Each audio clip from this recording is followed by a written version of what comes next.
I'm Dr. Nathaniel Chin, and you're listening to Dementia Matters, a podcast about Alzheimer's disease.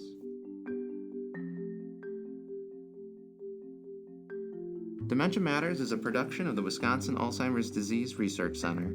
Our goal is to educate listeners on the latest news in Alzheimer's disease research and caregiver strategies. Thanks for joining us. Well, welcome back to Dementia Matters. Today, I'm joined by returning guest Teepa Snow, a renowned dementia care educator and founder of Positive Approach to Care, a company dedicated to dementia care education. The PAC, or Positive Approach to Care's mission, is to radically transform the experience of dementia. Teepa's decades of clinical, research, therapeutic, and teaching experience inform her philosophy of understanding the brain and improving life with dementia, leading her to develop the Snow approach, a collection of methods and techniques to empower and support caregivers, which has been taught to thousands across the globe. Teepa joins us today to discuss the Snow approach and other strategies she's learned throughout her career to support those with dementia and their care partners. Teepa, it's great to have you back on the show. Oh, it's good to be back. It's always fun to talk to folks who are curious and interested and explore options. Yeah. Well, I am excited to go over strategies with you, and I know that you have lots to offer. And so, I guess to begin with, though, in my memory clinic, there's been a shift in patient family attitudes and overall tone. And it feels as if there's more hope given the advances in the field, more education because of individuals like yourself. Yet, patients and families are rightfully or rightly concerned about providing the best care possible as someone progresses with brain disease. And I'm wondering, in your work, have you noticed a change in how people perceive cognitive decline? It's interesting. I think there's a cadre of people who are more interested in figuring out what's going on. How do I cope with it? How do I live with it? How do I support you living with it? And then there's this group over here that is still really scared of it and doesn't want it to be the case. And I don't want to talk about this. I don't think that's what she has. I don't want to, I feel like we're borrowing trouble even bringing it up.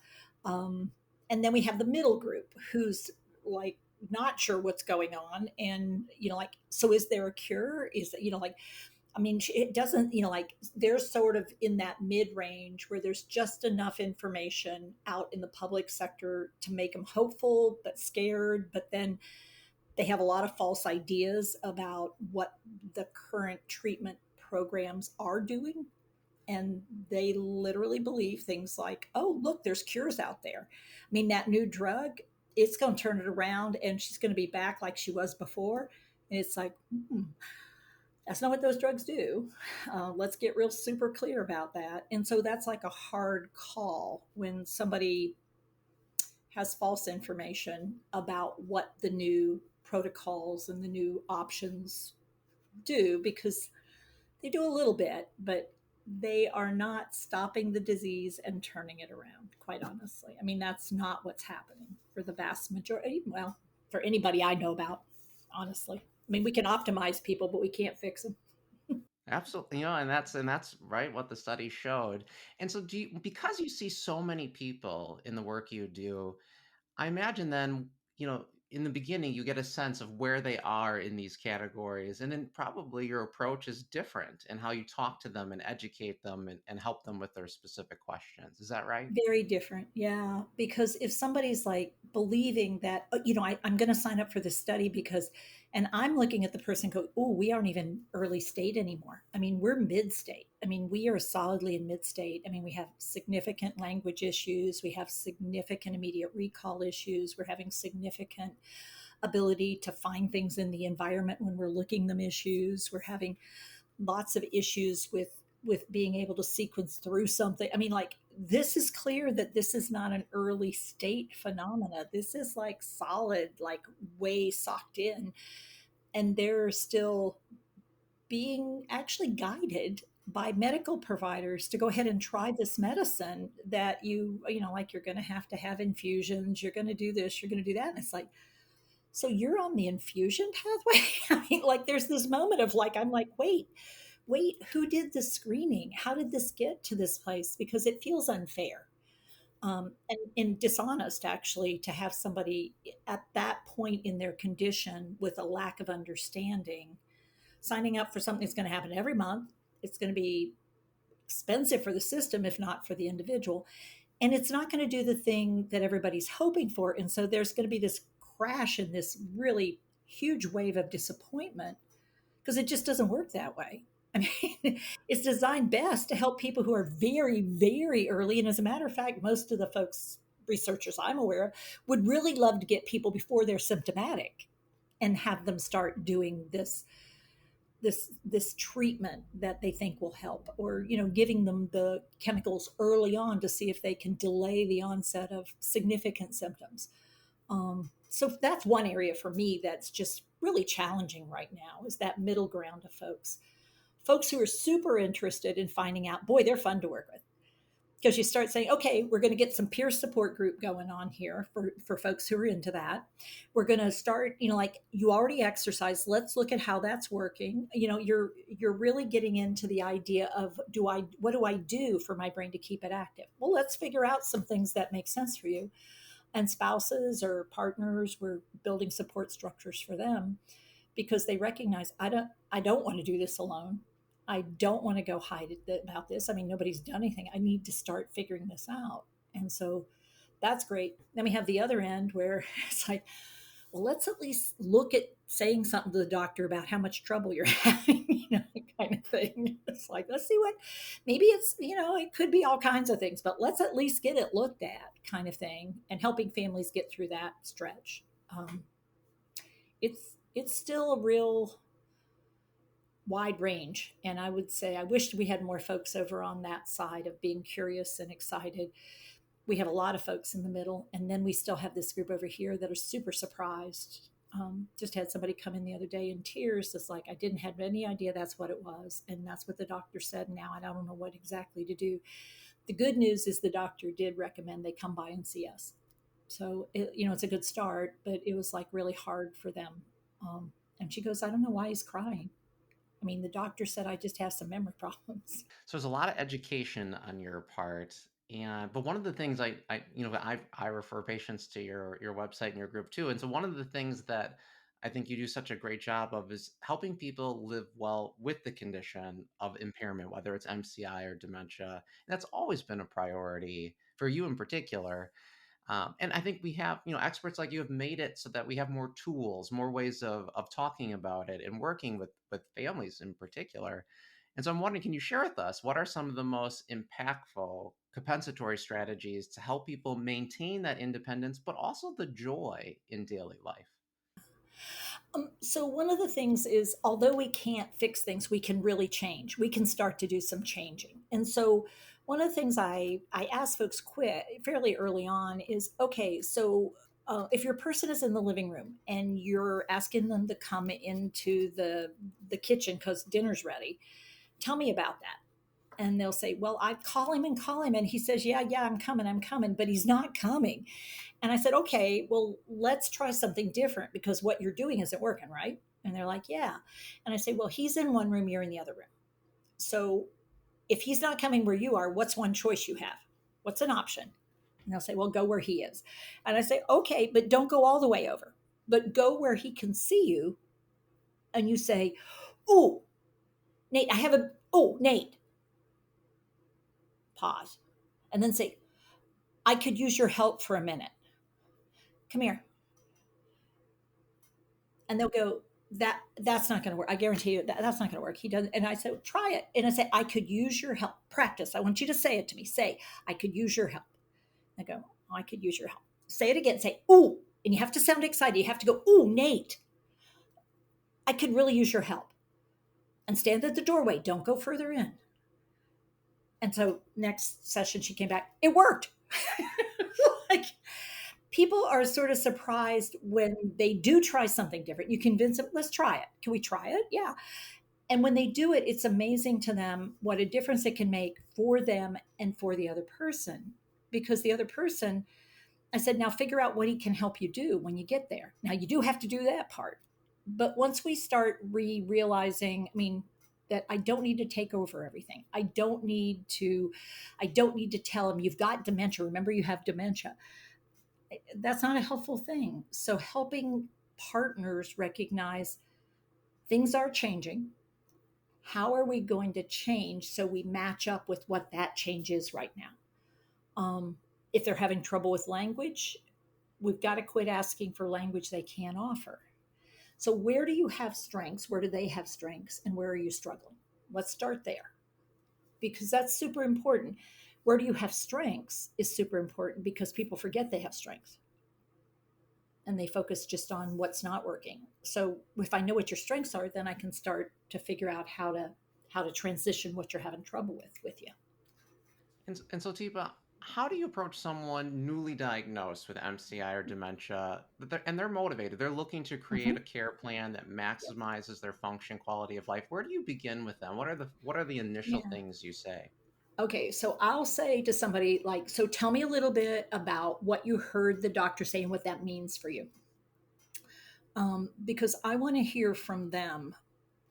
What did they retain from the conversation and what emotional piece are they holding on to or where are they feeling they are? So, and then I'll do a reflective piece, which is so what I hear you saying, make sure I got it, was that he said you're having some memory issues and he also said you're having some word finding problems. Is that fair? What did he say you're still doing well? Well, he didn't say anything about that, and it's like, oh, okay, well, we got to figure that out. I mean, because that's super important then. And in fact, it might not have been addressed because frequently people identify the problems and where you're having trouble, and it could be it was and they didn't absorb it because they were taking in that. And I'll say, okay, so you're having some trouble with memory. Is it all memory or just recent things? Well, let's try something. Let's see what happens. Because then we'll start playing with that memory thing, like you can't do something. It's like, well, let's see. Because I'm wondering if you have some memory skills, just not some specific ones. And so then we start actually trying some things out right away, rather than going further into this long and lengthy conversation. It's like, let's demonstrate what's possible.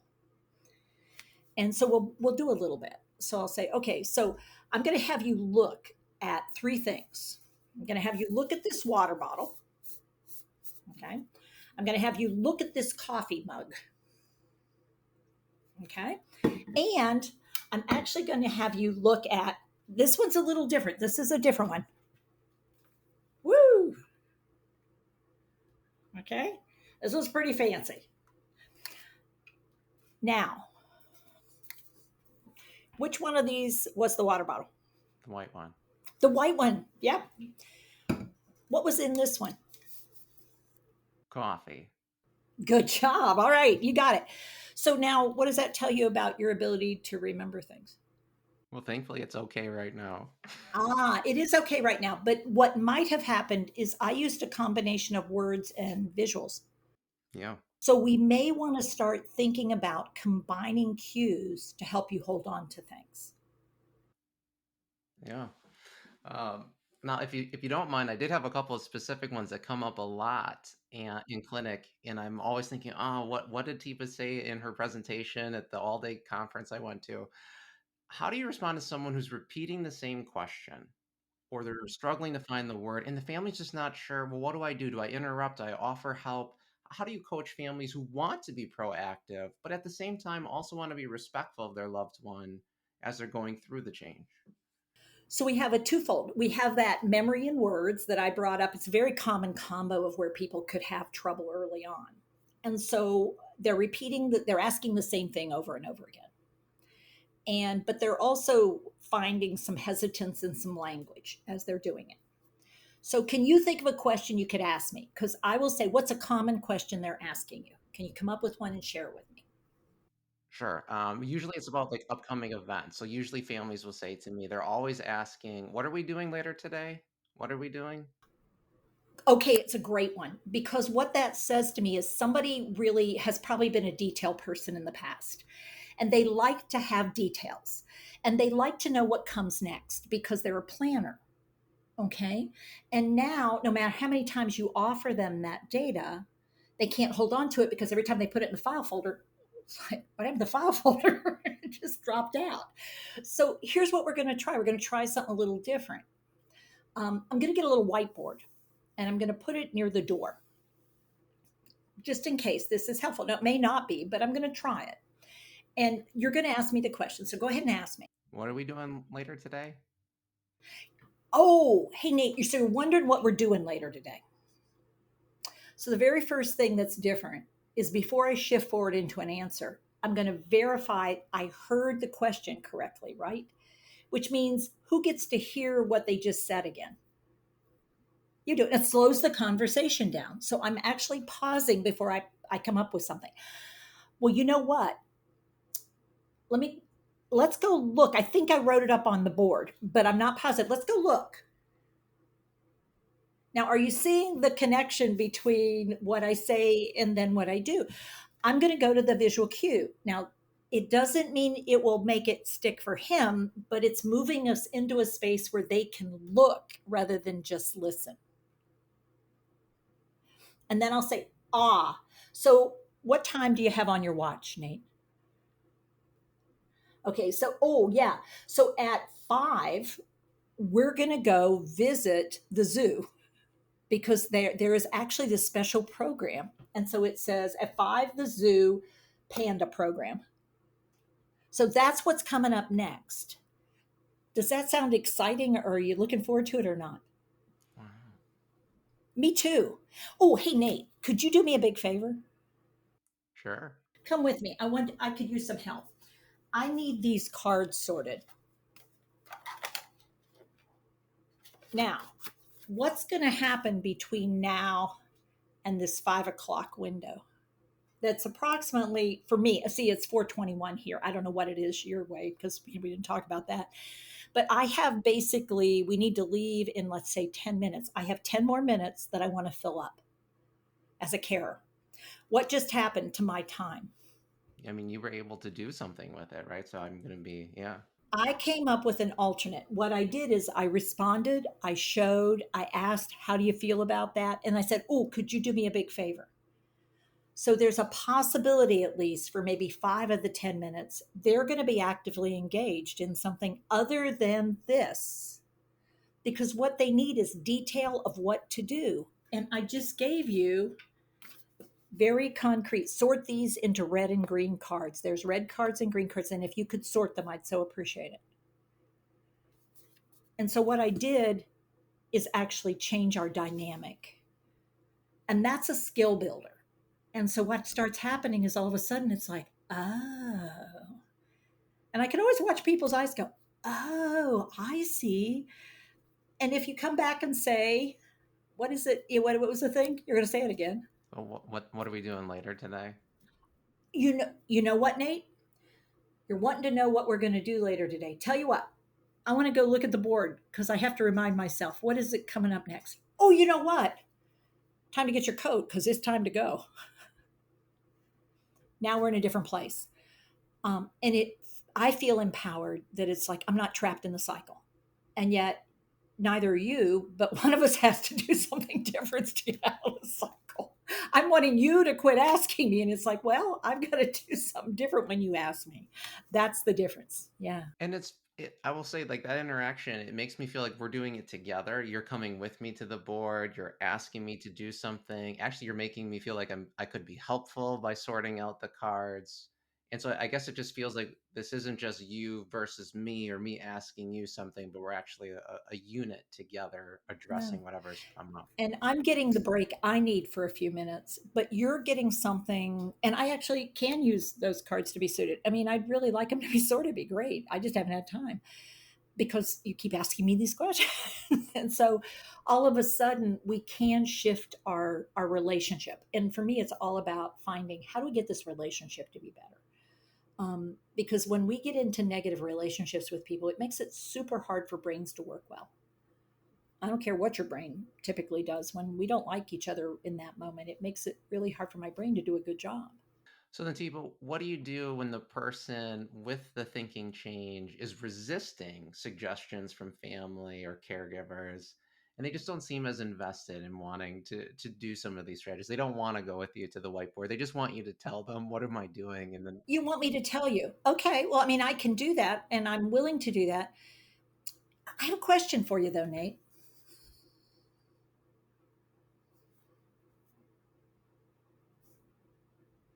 Ah, how long did I have to wait for you to bite? A while. Yeah, because we who do not live with the brain changes move at warp speed. And we think we've slowed down. We truly do. And we're really working hard at slowing down. But sometimes we ask so much, so many times, in so many ways that the person is just like, this is too much. I don't want to do this. And we forget that trying to figure things out takes a lot more energy. And no wonder you don't want to do it. And what I don't know is how much is true apathy. Like you don't have the brain firing to get the energy going. And there's just too many times that I step on your speed and you're just like, yeah, it's not worth it. But I would say there are times when I want it more than you do as a care partner. And when that's the case, learning the art of not giving up, but letting go of something and rethinking what could they get invested in? Because the direction I'm traveling is not a direction they're interested in. And so I would say frequently it takes a different human being to be with the individual, to find that new space because we're actually sort of tired of each other. Because one of us wants something the other one is not interested in. And it starts like I have a friend who they would call it sandpapering. It's just like a sandpaper. It's just like rubbing the wrong way. And it just makes us resistant to anything the person suggests because it's just grating. And so finding a new person to bring into the mix and say, Nate, I could use your guidance. I know that you work a lot with plants, and I have a plant that's dying. And I would really appreciate you taking a look at it, just see if you think there's anything that can be done with it. I have it in the car. Would you come with me and take a look at it? Now, this is where families have to be careful. I will say this because here's what families will say. Well, he'll do things with you, he won't do anything. It's like, check. You are absolutely right. I'm the new and shiny, and I'm the interesting. So, guess what he needs in order to get motivated? New, shiny, and interesting. Tell me something about him. Was he always someone who liked to innovate, liked to do different, liked to change things, liked to try out some new things? Yeah, that hadn't changed. So it's sort of like getting people to take that step back so they can see something they're missing because they're so deep in the dementia that they've lost their person in the dementia. And so realizing, oh, well, yeah, he's always been like that. It's like, okay, well, we're just seeing still him, but with the overlay of the dementia. Um, and that's hard because he used to hide when he was a little like, I don't want to do this anymore, but you want to go, so fine. Now that's not hidden anymore. And he'll say, I don't want to go. If you want to go, go. And it feels like rejection when he actually always felt that way, but he didn't say it. And now the cover's off. And it's like, well, yeah, I mean, he never did enjoy going out. I mean, I was always the one that wanted to go. And it's like, yeah. So now that, I mean, that's not really different. It's just more pronounced. So let's figure out how to get him to go somewhere and want to do something. And I do want to point out, I actually got you to go to the car, come out of the house, go do that because I left the plant in the car. You have to be tricky and sneaky too, I guess. I mean, that's the other thing. And Teepa, would you relate this? Because my next question, which I feel like you answered with this one, is I so often in clinic, we talk about the important things in keeping your brain healthy. Let's just use exercise as the example, going for a walk. And sometimes people, especially if they've lost insight, they don't understand, well, why do I have to go for a walk? I don't feel like going for a walk. And then the family gets frustrated. Yeah. Well, you know what? We have to go to the grocery store.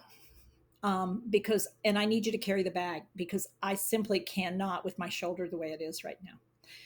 So tell you what, you can push the cart, all fine. I'll get the stuff, put it in.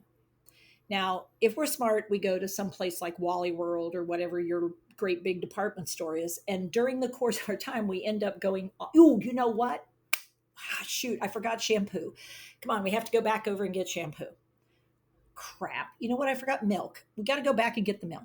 And I mean, I'm sort of keeping an eye on my steps and your steps. And sure enough, by the time we're done, I mean, we've been all over the store a couple times. Um, and we've managed to put in a lot of exercise, but that person is not thinking about it. I don't need them to think about it. I just need them to be with me and do it. I'm keeping track of how much and how long.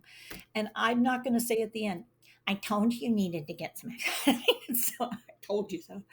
But you want to recognize, wow, that worked pretty well. Or, here's what I want to try next time. Or getting, I think it's tricky because we want people to be their very best self. But I'm probably that one of every 5 days. And the rest I skate by. All right, so Tifa, in a different situation where someone does have insights, they've Mhm. just learned that they have, Yeah. a diagnosis. How can families best support that person when they're really struggling to cope with it? They're struggling with the specific symptom, but they have that awareness and they're looking for the family's wanting to do something. What do you say to them? Okay. So the first thing I'll say is I'm going to work with you guys separately right now because working with you together is probably not a good match because you're in a different place in your grief and loss cycle than your partner is. The person that's living with is grieving loss in a different way than you are. And you're ready to sort of accept and move forward. And they're struggling a little bit with, but I liked how I was. I liked what I was. I liked what I was able to do. This is really hard. And my first comment is, you're absolutely right. This sucks. It really does. And yet, you're an incredibly smart and powerful human being, and you have gotten through stuff that was hard before. This may be the hardest thing you're ever asked to do, but you've done it. You've done hard things. So tell me about one of the hard times previously, um, or talk to me a little bit about what emotion is mostly present for you. Are you more angry, sad? Are you more scared? I mean, tell me a little bit about how you're feeling right now. Like if you were describing, and I'll show pictures. I actually, like throw up emojis and say which one is you right now, because sometimes visual is easier to do than words if language is challenging. And I'll say, well, that's not a great place to be, but it's where you are. So I want us to try something. And I'll often start with breathing, or I'll start with, if they have some anger, I'll get a squish ball and I'll say, we're going to put dementia over there in the corner. And I want you to take this ball and I want you to really trash it. And by throwing and releasing and heavy working a little bit, we get to a place that's like, so how are you feeling now? And he says, well, I don't know, but I'm not where I was before. And it's like, okay, I'll take that one. So what's what's one thing that I'm going to ask you to do something with me. Now we've already done a few things, right? So at that point, okay, what? And I'll say, could you talk with me about what your experience, because that could be really super helpful for other people, not just you. And in order for me to do my job, I have to constantly hear from people. So tell me what kind of things you still want to do that you're struggling with right now. I want my job back, for example. Huh. With young onset, that's not uncommon. With people who are older, it's like, no, I mean, they have different potential things, but with I want my job back is like, so you want your job back. What parts of your job did you really enjoy? Because now I'm starting to think, okay, so they need a job because they're talking to me about I need value, I need purpose. So I get that you want that job back. What if I gave you a new job that used some of the skills you've had? Would you be willing to at least explore it with me for 5 minutes? Come with me, let me show you some. And then we activate, because I think too often what I see is too much talking, when talking is the thing they're struggling with. So let's go do something. Let's go try something. Let's go explore something. Um, and usually, if I've done the connection well, the relationship well, they'll go with me a little bit. Now, say I have a big favor to ask: bring your drum, because I know you do drumming. Um, and then the family member might say they haven't picked up their drum in a while, and it's like, yeah, so let me see what happens. I don't know if it'll work or not. And then I'll say, I'm running a small group and I want you to do some drumming with us, because we need to learn how. And we can do it on the edge of the table while you bring your drum.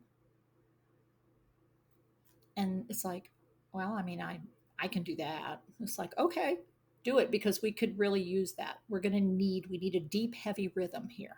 I need to get people doing heavy work with their upper bodies. And I know drumming does that. So, I mean, I'm finding things because I need to typically help folks finding out about themselves again, because it's there, but they've sort of lost who they are and what they can bring to the table. In how you communicate to people, everything's an invite.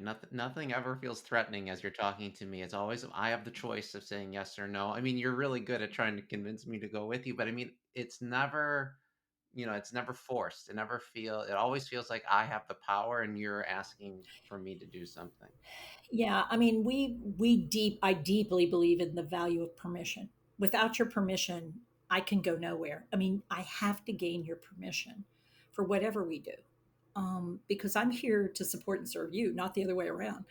And so I've got to get your permission to do things. And it means we've got to form a relationship that is trusting. And there's nothing worse than taking advantage of someone and making them do something and then expecting them to trust you. It's like, yeah, I don't think so. So there's not tricking, there's using what I know about brains to help me help, but only with permission. Yeah. And it also seems like it is really valuable to know a lot about the person's background to be able to tap into those aspects of their life to help them in the present moment. Yeah, you either have to be really good about having read about somebody and know about somebody, or you got to be really good at picking up on things by looking around them.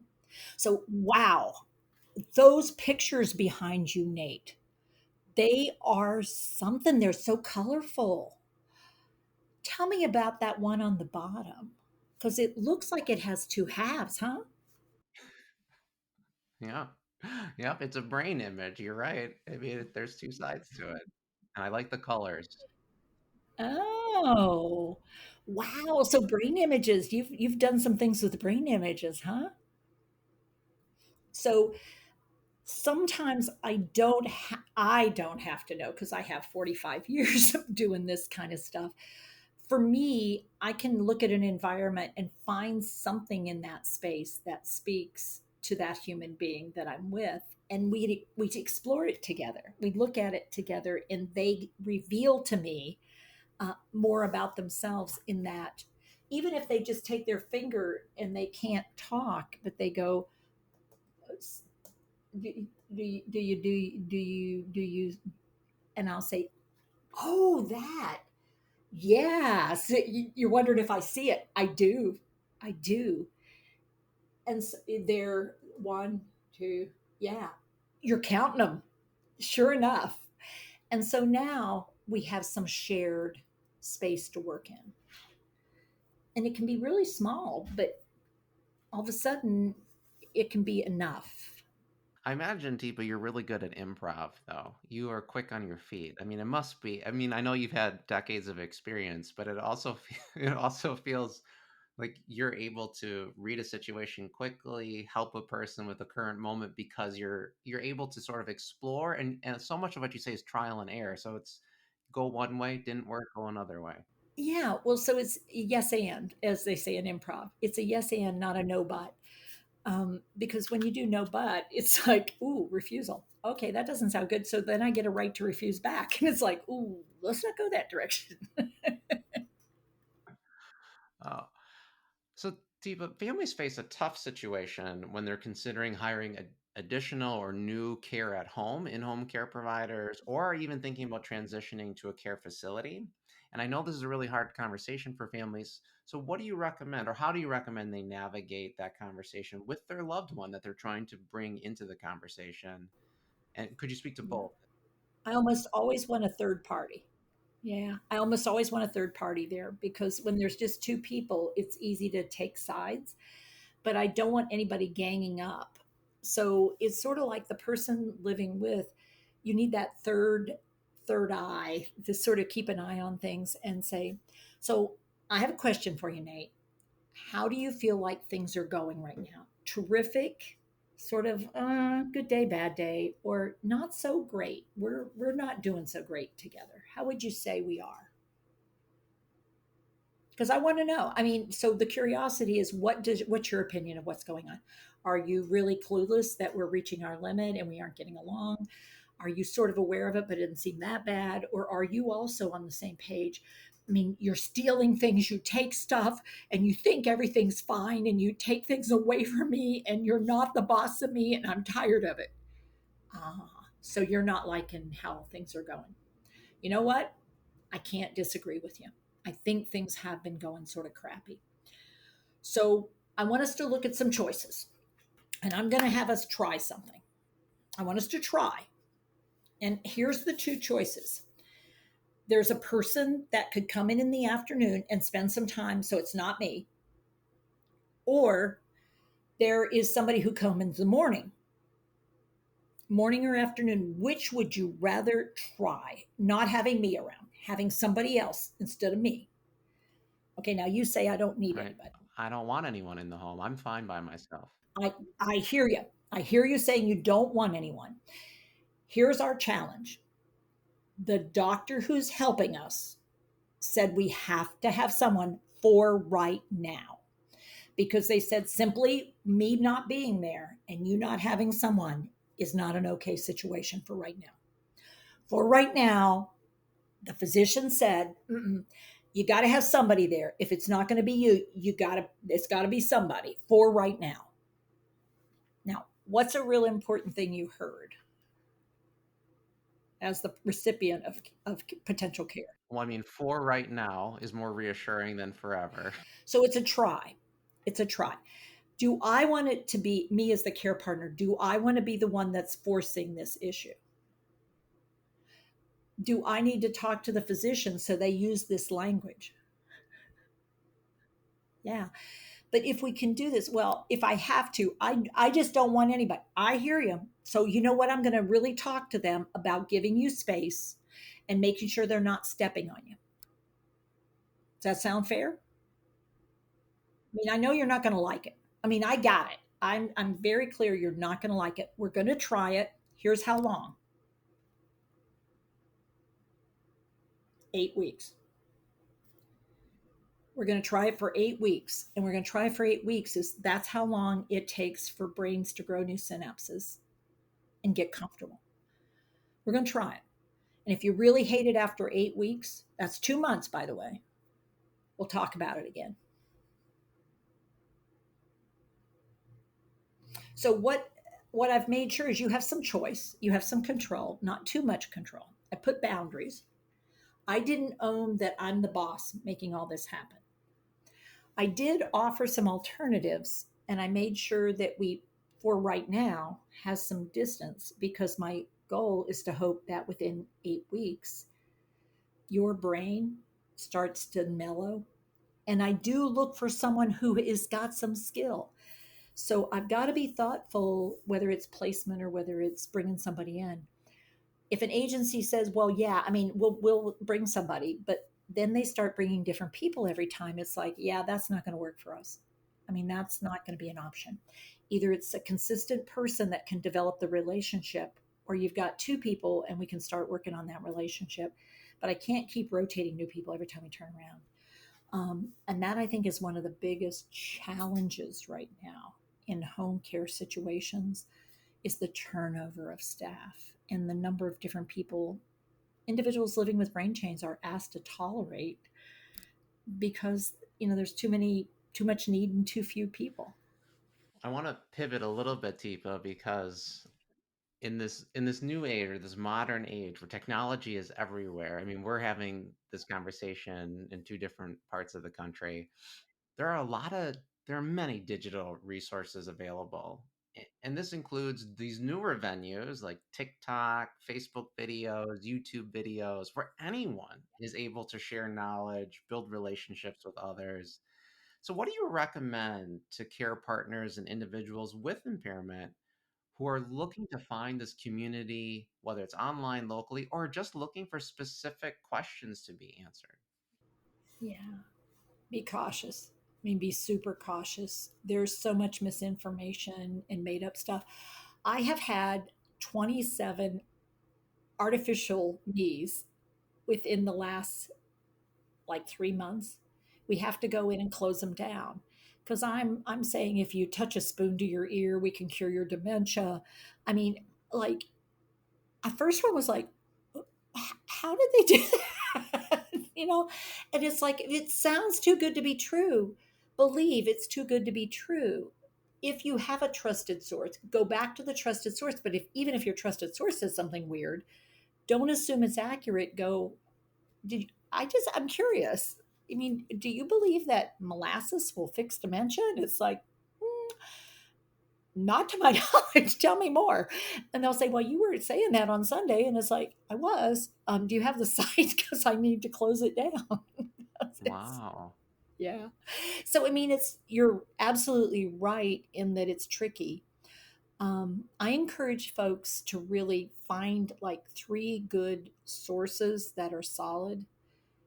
And if you have questions outside of that, pause and ask those sources. And if they don't know, do they have a way to get that for you?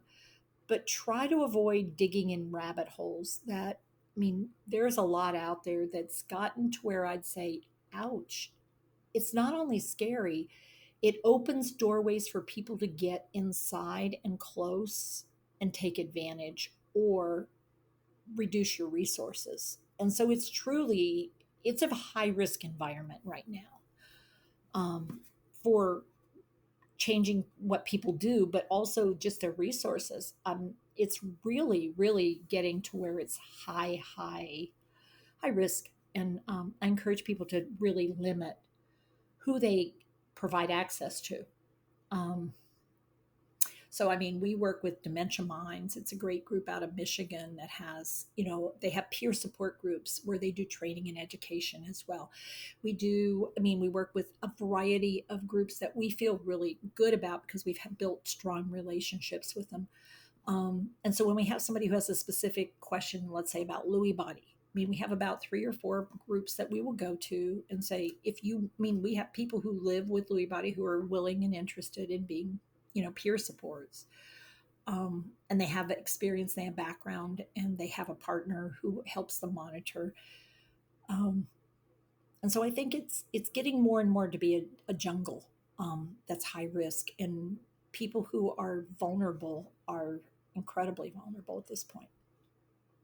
Yeah, Teep, I've heard the expression, it's hard to find the signal from the noise these days because there's just so much out there. And when I'm out in the community, people will say, well, this is great and all, but this was quite long. And I'm looking for a 2-minute video on TikTok to answer my question about how I get mom to shower. And it's true, I don't have that presentation, and it's certainly not 2 minutes. Well, we do. We do it. And we've actually moved from webinars to very short little things. And we actually are developing a new library that we're going to be launching soon with about 3 to 5 minute video clips that have like that very thing. Like, here's more of a typical way it happens, and here's what some ideas that might make it better are. Because we are seeing this need of a quick response, but the thoughtful quick response is like, is this what's happening for you? Well, then let's talk these 3 things. Okay, so now watch this. Is this better? Okay, here's the 3 things that we just did. Um, and so we're doing that. There are a few other groups out there. There are many other imitators who say, well, what you do is you do X. And it's like anytime you get a cookbook, like you this then that, it's like, yeah, avoid those. Well, we'll have your website on our show notes too, and for those who are watching the video, we'll have that in the link too. So we'll be able to at least connect people. Like you said, find someone you trust and then connect, ask them where to go to. And ask questions, because we do a half-hour consult for no cost at any point with somebody, because we know that people have questions, and we'll try to then link you with a resource that we're aware of that's trustworthy and we think actually does meet your need, or get you in a program that maybe would be better serving you than just sitting there and not knowing what to do. So we try our best, and and many of them are free of cost. Some of them do have costs. Not everything is free, but there are options out there. And the tricky part is not getting in a sinkhole where you spiral down and start thinking there's nothing that we can do. This is really horrible. And you get in that spiral, because that's a dangerous spiral to be in. Well, Teepa, to end our conversation today, looking into the future of care for someone living with cognitive impairment, what do you think will be different and what remains foundational regardless of the advancements in medicine? I have hope that there'll be opportunities for people living with all levels of brain change to find places and spaces within the world to be present and not to have to go away from the world they've always known. I think forming communities that support one another and give breaks to care partners are vital. And we're working on trying hard to make that part of the picture, because we've got to acknowledge care partners without relief, without support, without breaks end up being high risk candidates for their own brain change down the road, because they've lived a stressed life for quite some time. And it's time to acknowledge that. So, really looking for peer supporting, but peer supporting with training and education, not just with, oh, my experience was horrible too. It was like, great, sit around and all talk about it, what's horrible experiences. But let's then switch out and talk about what can happen. Um, I think technology has a place. I always worry that people think it's going to be a substitution for learning about how to engage and interact with people. And I think it can be a wonderful supplement, but I'm not sure it can always be a substitution. But I do think it could fill some spaces and gaps. I mean, people we never thought could do Zoom are still active on Zoom with us. And we're talking 7 years in, 8 years in. Now, somebody has to set them up on the Zoom, but because we've done this routine for so long, they can mute and unmute themselves. I'm like, and I have people who have never used Zoom that don't have brain changes. And it's like, it's the little button. Okay, hang on. Okay, so pause a second. It's like, oh, but that's my hope. My fear, um, I'm a little concerned about the degree to which medications that control behavior are coming back into the front line as something that's desirable, rather than figuring out, wow, walking up behind somebody and trying to get a sweater on them, standing in front door and try to keep somebody from going out. And when somebody's yelling at you, instead of like, there's something wrong with you, saying, wow, I've really ticked you off, I'm wondering what's going on for you. Um, I mean, that there's sort of a resurgence of some of this. Can we do some like medicating for making people behave better? And it's like, oh, well, if you take it first, then I'll consider it. You know, I wish I were kidding, but sometimes, I mean, honestly, it's like, you know, I've always been able to come and go as I like. And now all of a sudden the door's locked. I'm not allowed out. And as far as I know, I haven't done anything to be in prison. So I don't understand why I have to stay here. And when I ask that, you say, well, this is where you live. No, it's not. I mean, you put me here. This is not, I mean, my daughter put me. I mean, so I think we're all too quick to to blame a dementia for a lack of training in how to do things, and then blame the person living with for misbehavior, rather than acknowledge it's really hard to imagine you're trapped in a place you don't want to be and you don't understand why.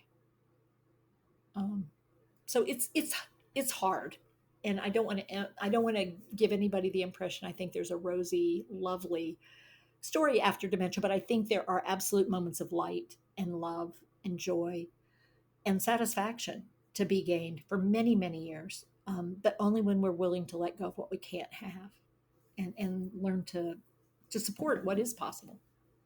Well, beautifully said. Thank you, Teepa. And, I didn't mention in the introduction, but in addition to all the different roles, I forgot to use the word advocate. And that's certainly what you are. And you're dispelling a lot of stigmas, but certainly providing a lot of education. And I really appreciate you coming on Dementia Matters and sharing your experience, your knowledge, your wisdom with us. It's really been quite a learning experience for me, too. And I certainly hope in the years to come, we'll have you back on. Well, it's always fun to be with you. Well, thanks again. And I'm not nearly as scary as they said, right, Mike? Thank you for listening to Dementia Matters. Follow us on Apple Podcasts, Spotify, or wherever you listen, or tell your smart speaker to play the Dementia Matters podcast. Please rate us on your favorite podcast app. It helps other people find our show and lets us know how we're doing. If you enjoy our show and want to support our work, consider making a gift to the Dementia Matters Fund through the UW Initiative to End Alzheimer's. All donations go toward outreach and production. Donate at the link in the description. Dementia Matters is brought to you by the Wisconsin Alzheimer's Disease Research Center at the University of Wisconsin-Madison. It receives funding from private, university, state, and national sources, including a grant from the National Institutes on Aging for Alzheimer's Disease Research. This episode of Dementia Matters was produced by Kaylin Rowerdink and edited by Eli Gadbury. Our musical jingle is Cases to Rest by Blue Dot Sessions. To learn more about the Wisconsin Alzheimer's Disease Research Center, check out our website at adrc.wisc.edu. That's adrc.wisc.edu. And follow us on Facebook and Twitter. If you have any questions or comments, email us at dementiamatters@medicine.wisc.edu. Thanks for listening.